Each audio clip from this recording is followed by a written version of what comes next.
Familiar, yet full of surprises. Dolphins paying a visit. And bare islands. Polar ice meets a mini Sahara. All of this is the Baltic Sea. Bird islands and rugged limestone characterize the central islands and coasts. Nordic animals live here. Close by, blue lagoons.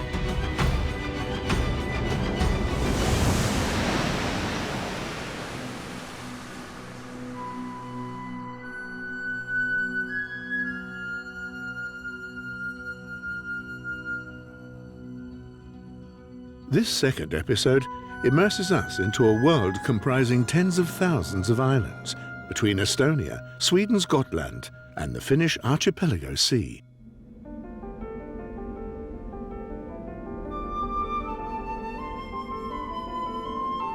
Saaremaa is one of more than 1,500 Estonian islands, and the country's largest. At the southern tip, the 52-metre-high Sõrve lighthouse towers over the Baltic Sea, whose beaches to the south of Saaremaa are pebbly and flat.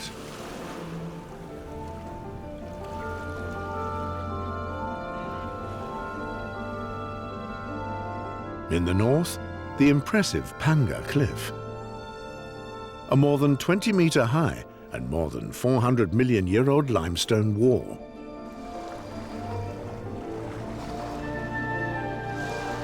Thanks to countless bays, the island's coast is 1,300 kilometers long, and to this day, almost unspoiled. Because Saaremaa was once a prohibited Soviet military zone. In September, the elk rutting season begins in the forests and moors of the island. The mating calls of the elk cow acoustically signalize to the bull her readiness to mate. But her smell also implies the same. Often, the female scrapes off the bark of trees and marks them with a secretion.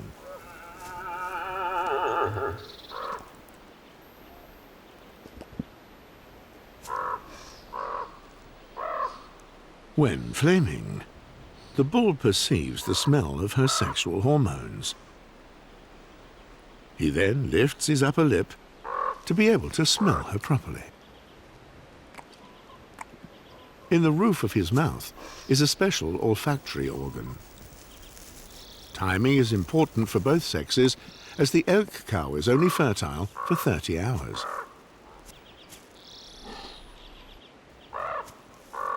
The bull sniffs time and again, searching for the right moment.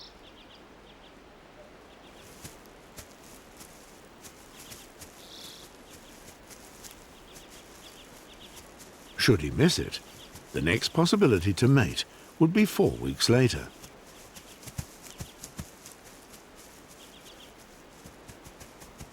But the cow is not ready. She still suckles the calf born to her this year. It will be weaned when the mother is pregnant again.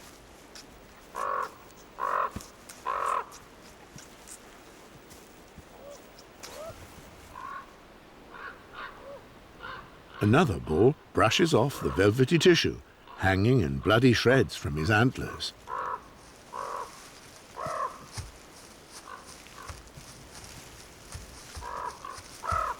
When the rutting season begins, the headdress is ready.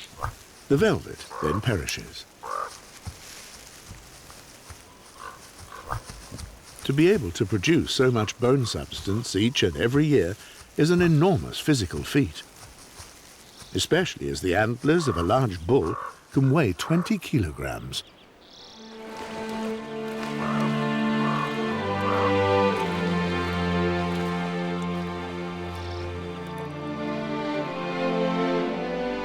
The time is right the very next morning.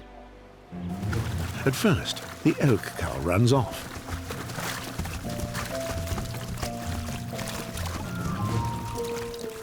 But the bull refuses to leave her side.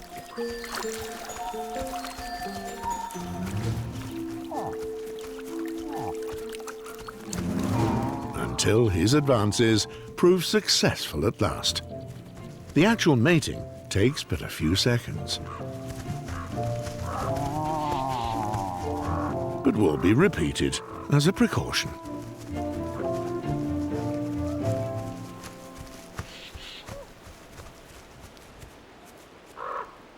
He is clearly too late.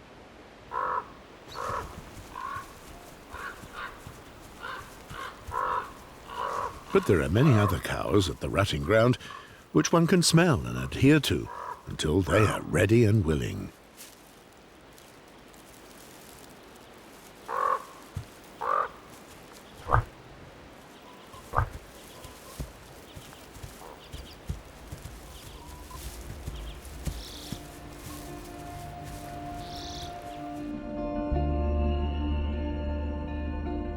The island of Saaremaa is the fourth largest in the Baltic Sea.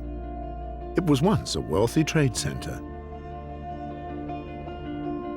The castle in Kuressaare was built in the 14th century and is one of the best preserved forts of the Middle Ages in the entire Baltics.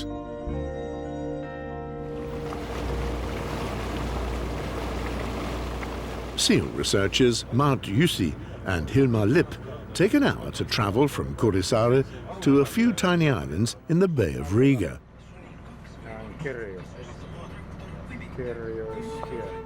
March. In the past, the sea was mostly frozen over at this time of year. Winters now are often warmer, and the grey seals have but a few shingle islands on which to bring their offspring to the world.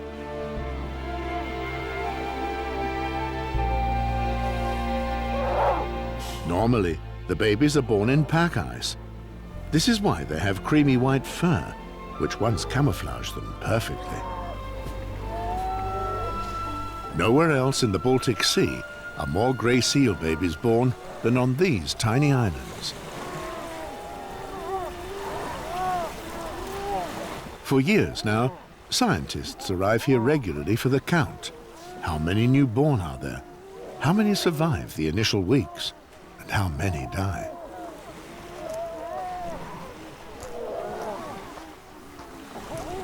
In 2016, more than 2,000 young seals saw the light of day here. It sounds like a lot, but that makes 1,000 seals less than last year.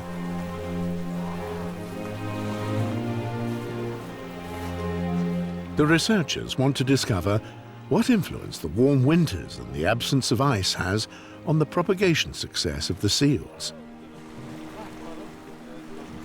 Seal babies that are born prematurely ostensibly have the best chances.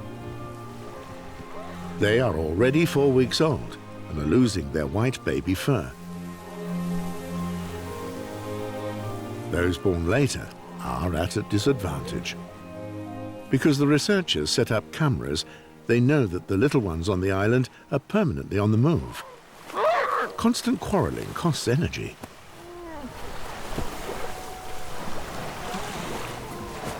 Each baby laid on the frozen sea on its own.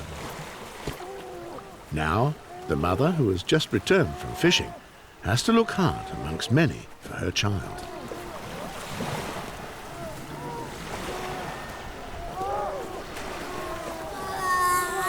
Because all of the little seals are hungry, returning mothers attract the attention of many babies.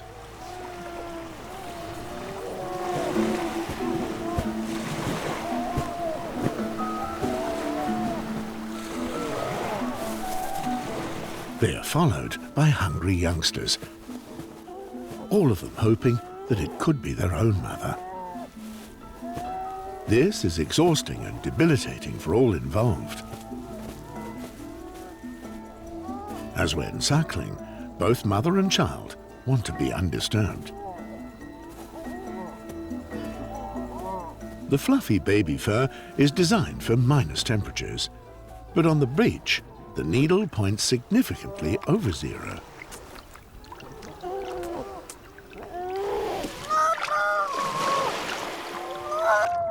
Because the warm winter causes the young seals discomfort, they cool off in water.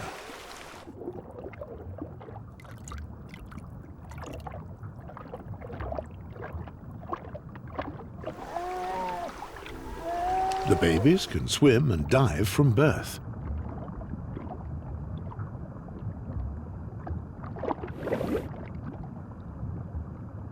In the first weeks of their lives, they only go into the sea when they are disturbed or a storm is brewing.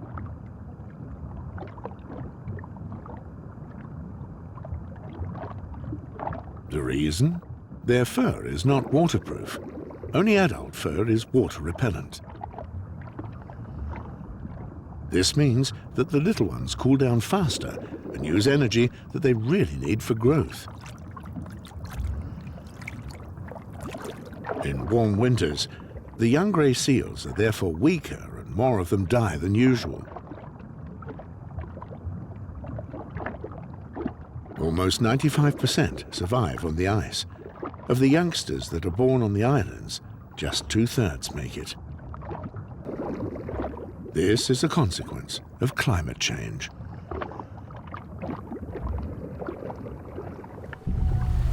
Diseases are also transmitted faster on the tiny islands.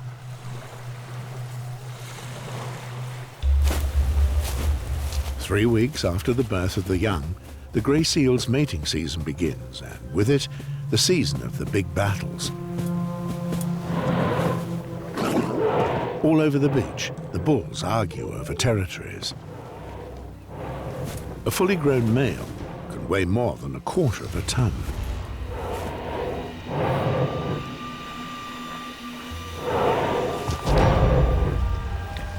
Thick folds of neck skin are supposed to protect him from a rival's bites. But most of them have fresh wounds on their bodies.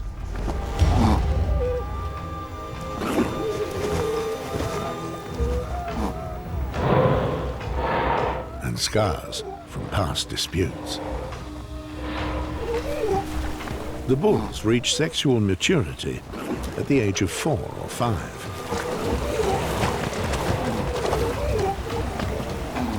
But it is not until they are 8 that they are strong enough to conquer a group of females.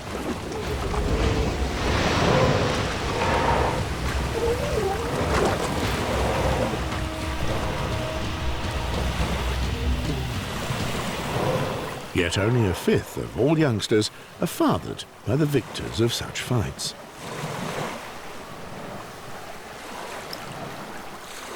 The dominant bulls have the biggest harem. Sometimes up to 10 females on the beach. But in the water, weaker bulls are simply waiting for a favorable opportunity, and it's from them that a large part of the newborn animals derive.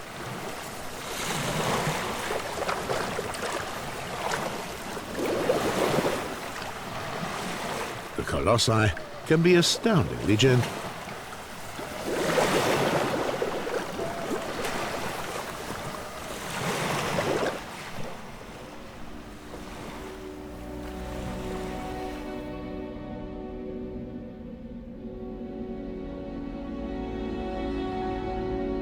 Many small islands further and 200 kilometers to the west, the remnants of an ancient coral reef protrude from the sea.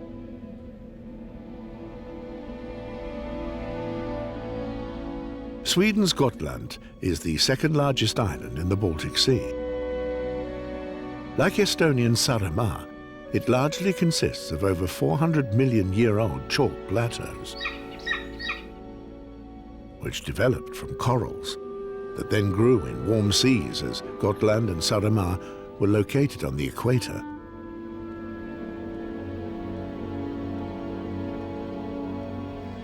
Golden eagles breed in the sparse forests, not on rocks, certainly not on gold as the name would imply, but in trees.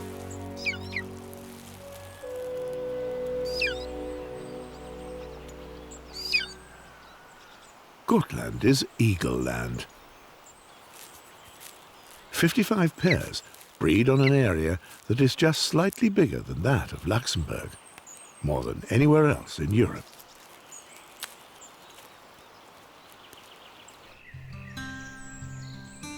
Summers on the Sunshine Island, as the Swedes call Gotland, are more Mediterranean than they are Nordic.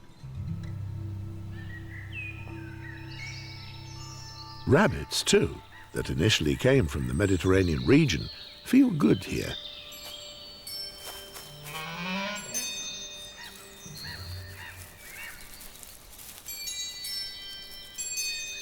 Despite being a golden eagle's main prey. Rabbits live in colonies and, if necessary, warn one another. When attacked, they stamp with their hind legs on the ground so that everyone can hide in the rabbit holes.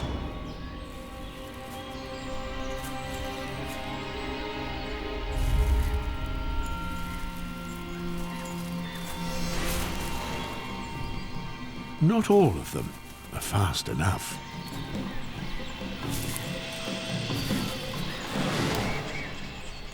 Apart from rabbits, Gotland's eagle chicks are also served squirrel and even hedgehog.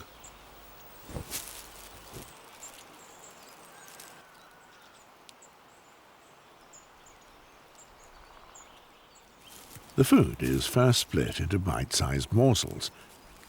7 weeks after hatching, they can prepare the prey themselves.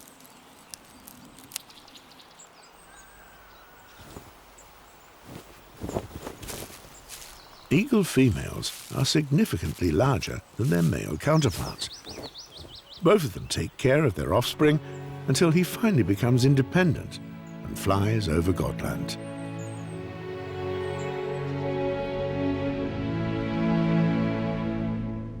The landscapes of the island are of prehistoric origin and characterized by limestone. Sometimes the lakes glow turquoise over white chalk. The chalk slabs, hard as cement, offer few, if any, plant stability and nutrition. On the coasts stand 40-meter-tall cliffs of ancient coral rock, full of fossils. Shells of prehistoric squid, mussels and snails.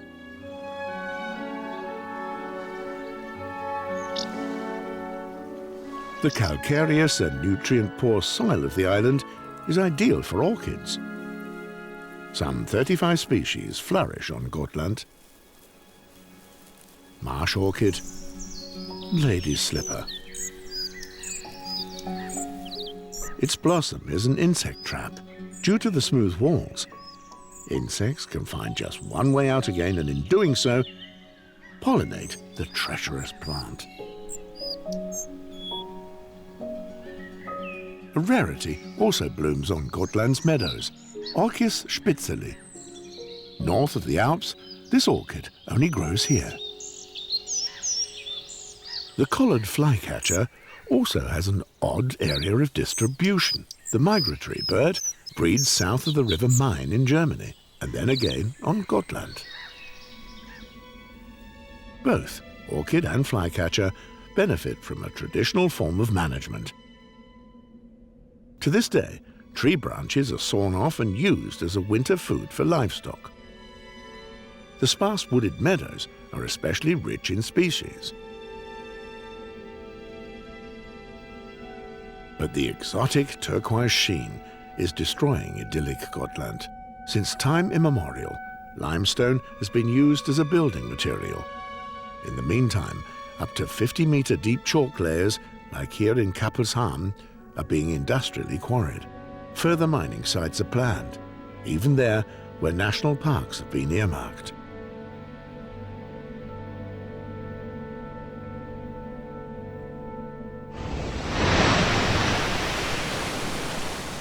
A 45-minute boat ride to the west of Gotland is Store Karlsö. The 2.5 square meter large island is, after Yellowstone, the world's oldest nature reserve.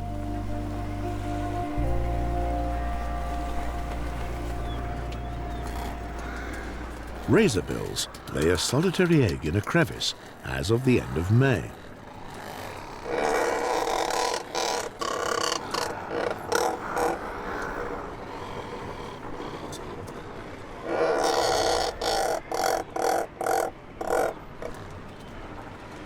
Over a month-long period, the parents alternate breeding duties.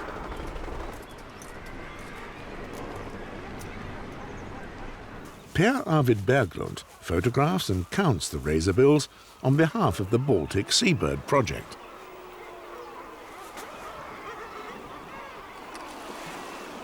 "7,500 pairs breed here. Stora Karlsö is the largest bird rock in the Baltic Sea.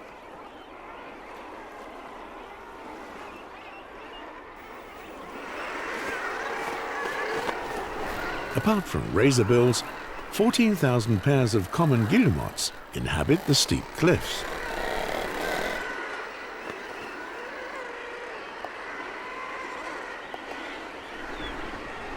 Thanks to their powerful beaks, the razorbills are simple to distinguish from the guillemots with their sharp beaks. Both belong to the auk birds and resemble the penguins of the southern hemisphere in looks and way of life, but can also fly.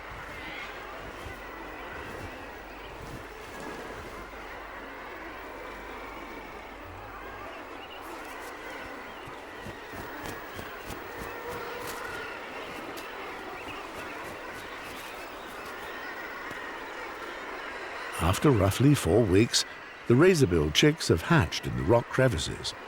They remain there for a further 2.5 weeks and enjoy the fish their parents catch for them.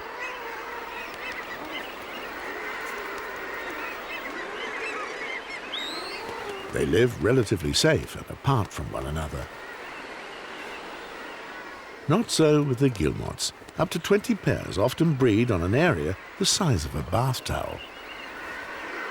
They lay their pear-shaped egg on the sheer rock. This sparks interest.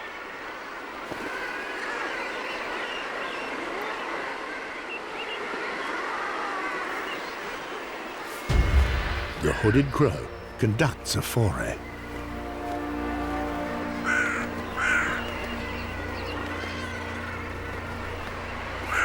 Protectively, the guillemot parents stand in front of their brood. But the crow simply tears them away.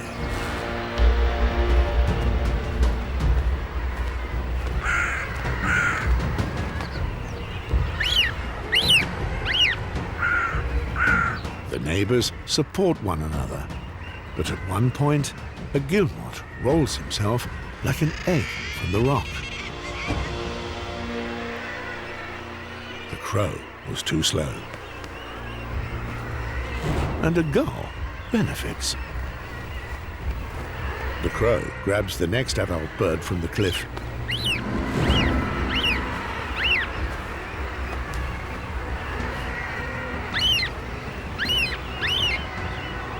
And ends its foray successfully.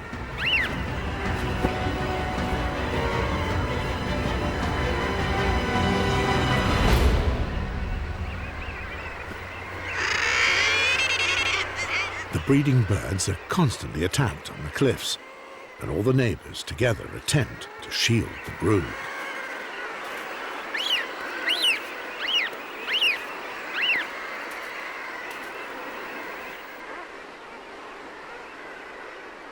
The parents have to leave the rocks regularly to hunt for food for their chicks in the Baltic Sea.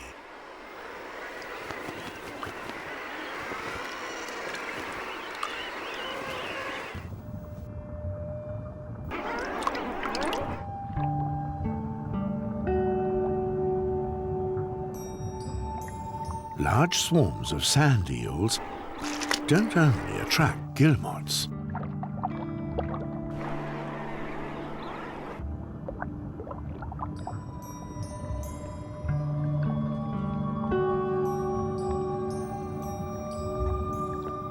Razorbills and gulls also benefit from the rich fishing grounds.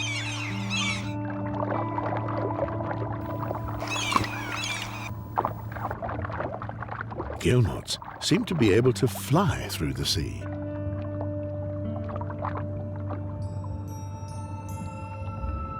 Their dives last up to 3 minutes.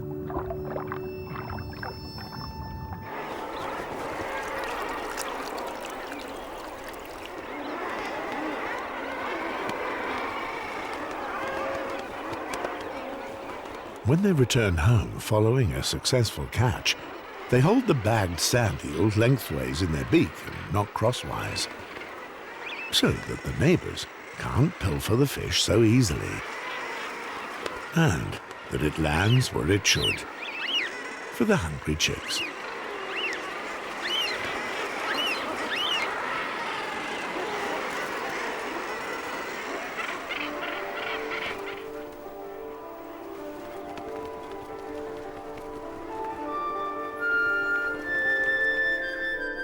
Back to Gotland, where on an area 3 times the size of Berlin, just 57,000 people live. A cultivated landscape, with grazing land, farmhouses, and the old Hanseatic town of Visby. With its old churches and the mighty ring wall around the historic town centre, Visby is a UNESCO World Heritage Site.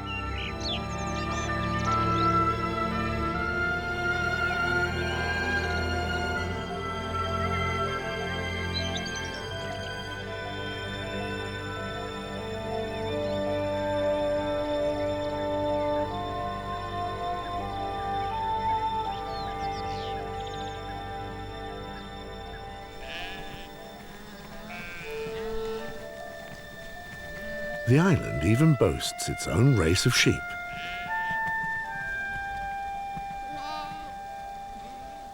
Gotland sheep are considered robust and weather-resistant, ideal for the nutrient-poor chalky soil on which farming is hardly possible. Their wool, with its ringlets, is especially soft.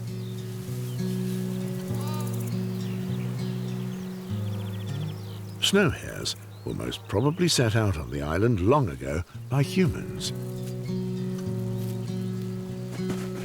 There, where modest sheep just roam free and create dry grasslands, is an ideal habitat for the hares. And the northern wheatear, who rears his young between the rocks.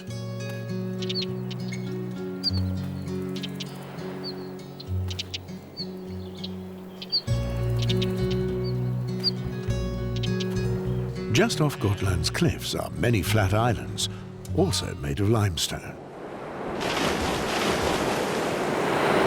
And far too small for settlements.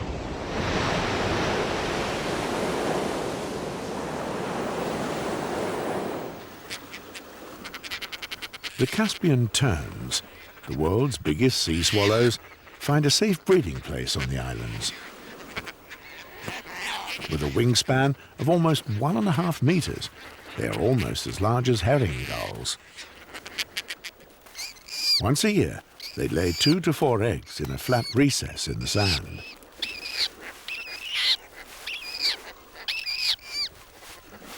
Even when the first young have hatched, the parents remain sitting, 3 weeks on each egg.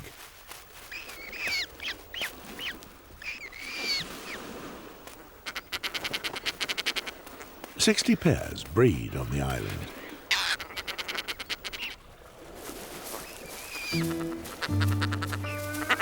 It is obvious that the birds are precocial.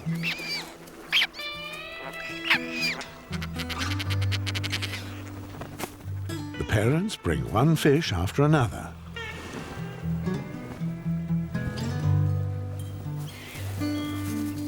Only sometimes they seem to have lost the feeling for just how much is enough for a chick.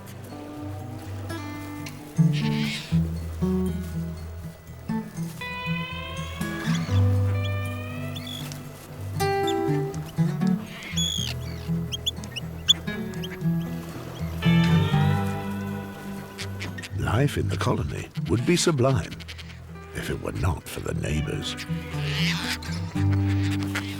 For some, a meter gap is just simply not enough.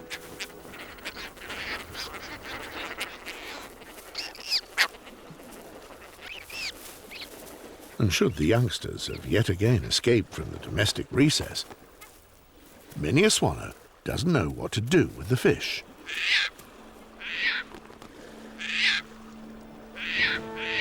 until a swan throws everyone into a dither. Normally, the hustle and bustle confuses attackers. But this time, it was just a false alarm on the Sea Swallow Island.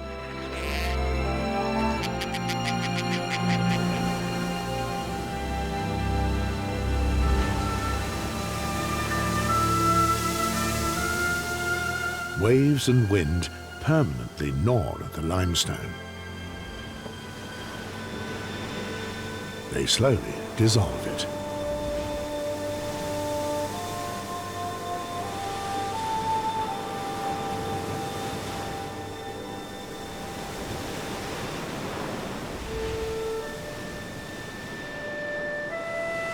The surf works with force along the entire coast of Gotland and hollows out the chalk cliffs, causing them at some time to break away. Therefore, steep edges line the shores of the island. The coast is crumbling, emaciated by the forces of erosion.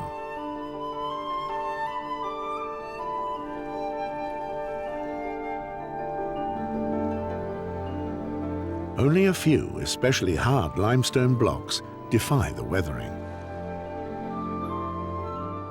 They are the Raukar, bizarre rock formations shaped by the Baltic Sea for 10,000 years. Below, the sea simply eroded the rock's bases, leaving it as slim as a model's foot.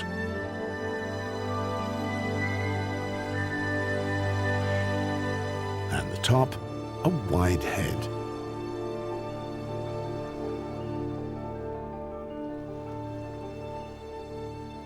This is how Gotland's limestone figures evolved, some of them 10 meters tall and fire the imagination, especially at sunset.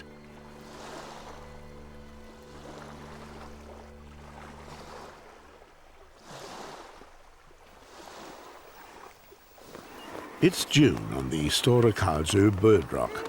The climax of the guillemot year has arrived.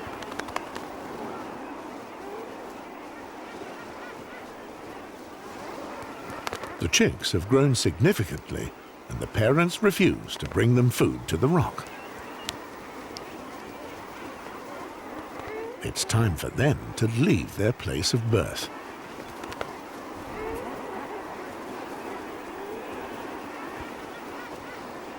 The chicks can't fly yet.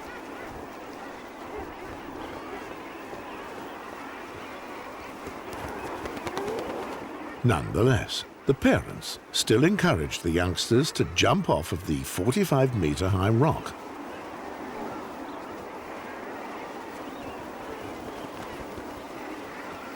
Some mothers with more than just gentle force.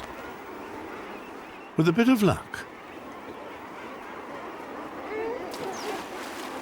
the free fall ends in the water.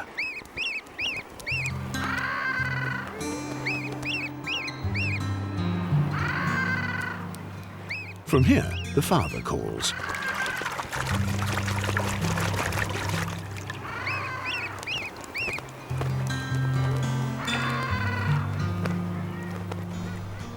The little guillemot can swim immediately and follows his dad out into the open sea.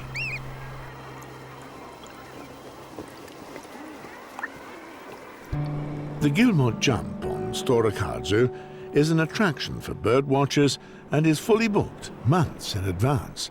Each evening, lots are drawn to determine who is allowed on the beach. The winners help the biologists attach rings to the birds.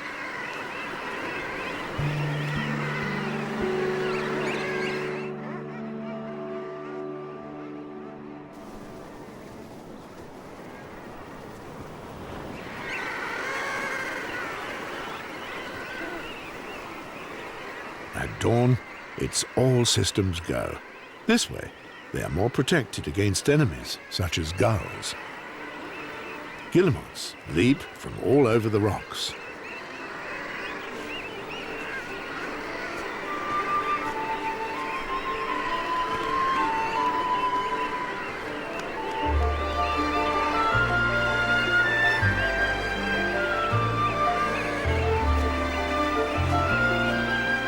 This night alone, the bird friends weigh more than 700 chicks.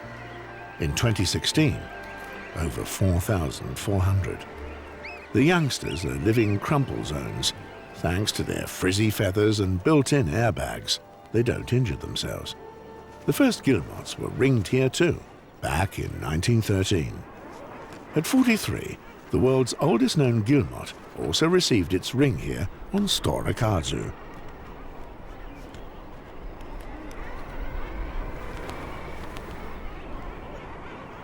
Back at the beach, the ringed chicks are set free.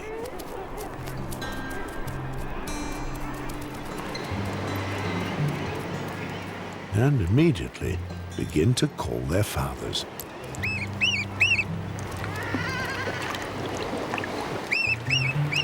He is already waiting, with many other guillemot fathers, to swim with the chicks to the southern Baltic. There, the waters are shallow and full of fish. The mothers stay behind, while the little ones will not return for 4 years. There, where 3/4 of all guillemots in the Baltic Sea breed, on the bird rock of Stora Karlsö. 300 kilometers north of Gotland, there are tens of thousands of flat and rocky islands and islets.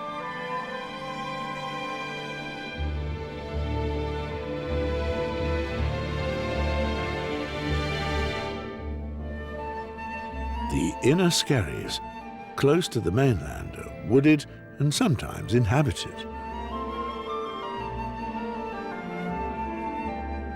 The outer skerries comprise mostly of bare rocks in the Baltic Sea. Some 50 to 80,000 islands are located between Sweden and Finland, depending on what one identifies as an island. Bengtskär is Finland's southernmost inhabited island, with a lighthouse that warns of the many rocks, and in the summer, a hotel.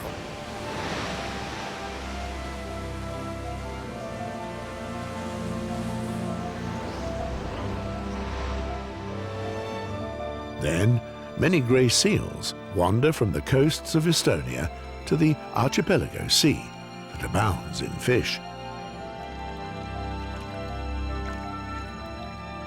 The young animals, born this winter, are meanwhile independent and go off hunting alone.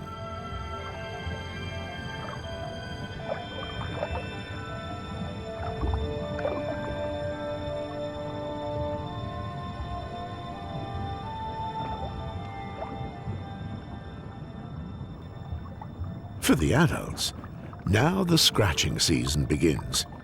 They itch all over, or rather, the skin beneath the skin. The seals change their fur and then love nothing more than snoozing in the sun.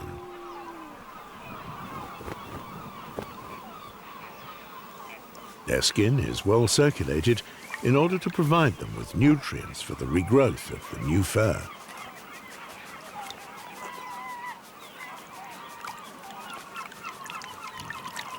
If they were to stay in the water the whole day, because of the hair change, they would lose too much warmth and risk cooling down.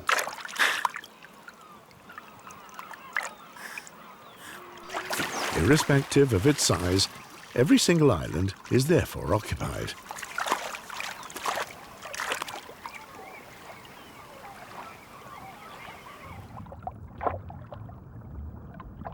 Even though there are many rocks, competition for an island in the sun is huge.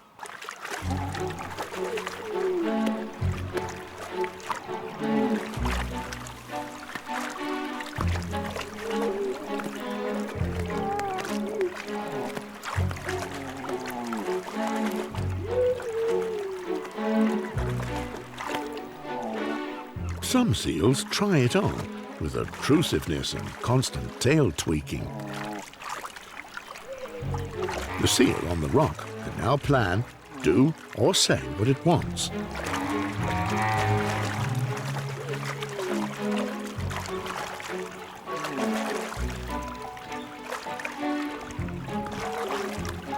The one in the water gets on her nerves.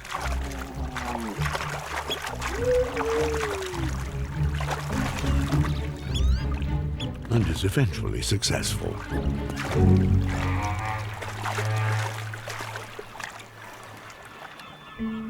As if there weren't enough stones or islands in the Baltic Sea. Some are polished completely round from the glaciers of the Ice Age. In many, frost and water have formed small hollows, in which black guillemots rear their brood. They are also auks.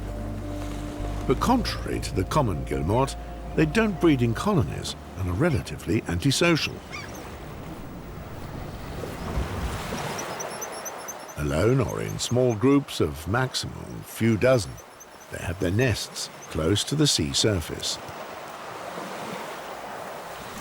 This one has bagged an eel pout in shallow water.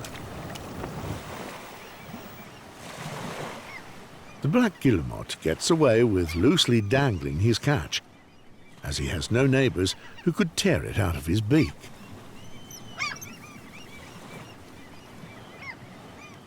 The mostly 2 chicks from a clutch wait well concealed until the parents call. Dinner at last.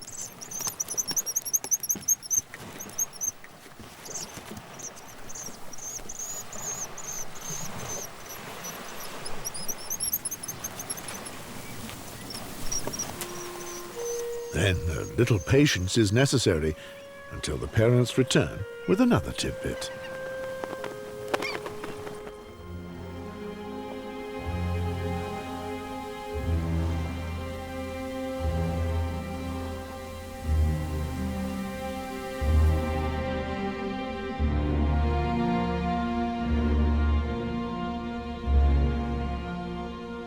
On the inner skerries with the old, dense pine forests, the white nights are a cause of enchantment.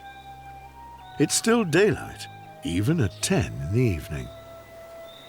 Yet still, the great grey owl, the largest in Europe, needs his auditory senses for hunting. Thanks only to his sensitive ears, he can even hear the quietest rustling.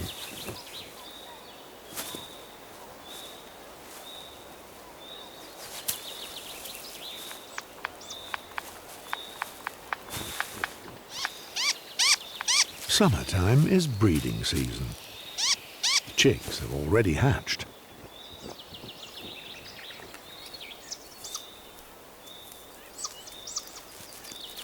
Always hungry. Can I have some more? A little bird on the menu makes a change.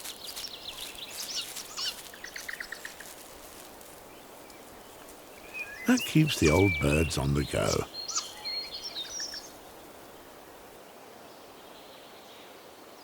The larger chicks sit on branches outside of the nest, but are still taken care of. The parents seem to be open all hours.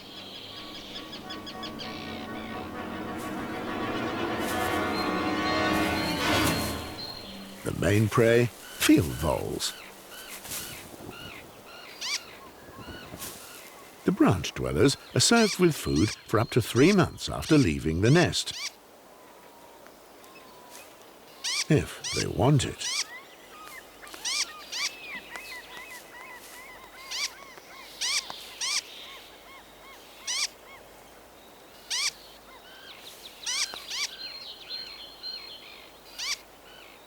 But if they're not hungry, then their siblings are in for a treat. The youngsters of any given couple are all different sizes. Great grey owls lay their eggs in intervals of several days, but begin breeding immediately. The chicks, therefore, do not hatch at the same time, but they grow quickly, and after around 2 weeks, they have increased their birth weight tenfold.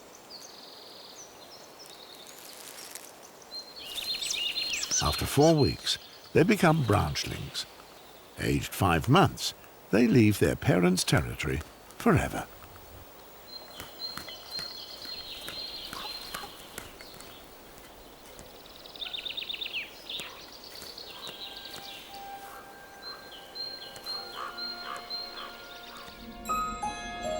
The Finnish Archipelago Sea.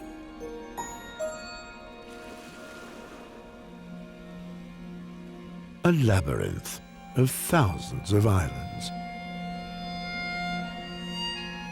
More than 200 of them belong to the Archipelago National Park.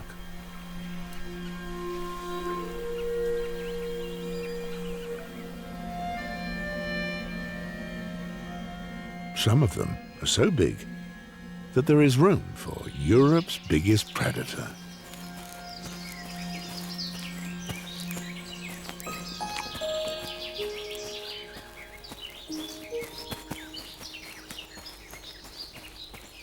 A female brown bear on an outing with her cubs of the previous year.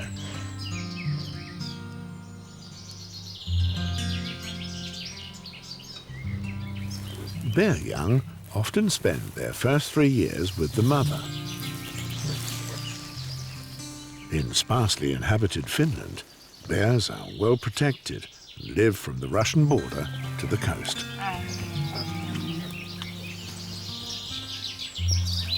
They strike down their prey with their paws and long claws, as well as digging caves, or just keeping their eyes closed when sleeping.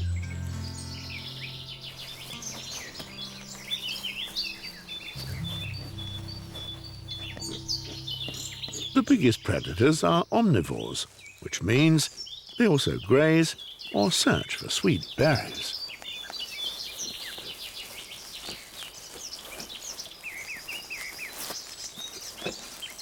Their most important sensor is the nose. Brown bears can smell food from miles away, or conspecifics. Deadly peril is about.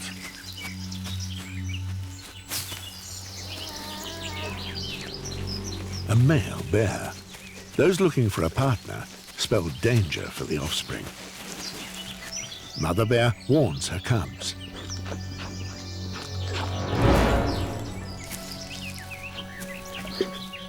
If he killed her youngsters, she would be fertile again in a few days, and he could become father. Another good use for paws with claws. If things did turn out bad, the little ones have to be able to climb to the highest treetops. An adult brown bear is too heavy, would not be able to follow them. The male bear has picked up the scent of an even bigger rival.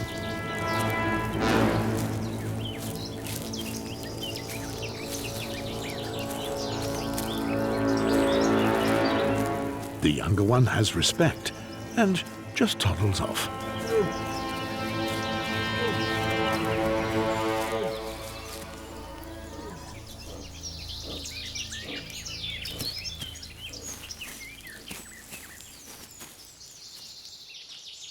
The mother seizes the opportunity.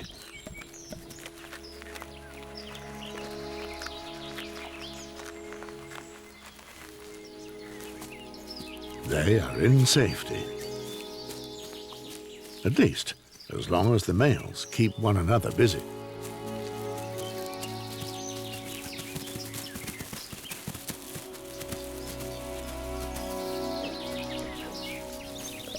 Another female has significantly smaller cubs with her. They were born just a few months ago. Without attracting attention, she quickly grabs her offspring and leaves the island. The mother swims first. And the little bears bring up the rear.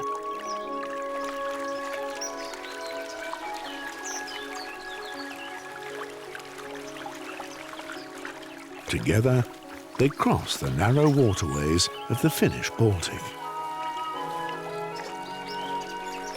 And thus, make it from scary to scary.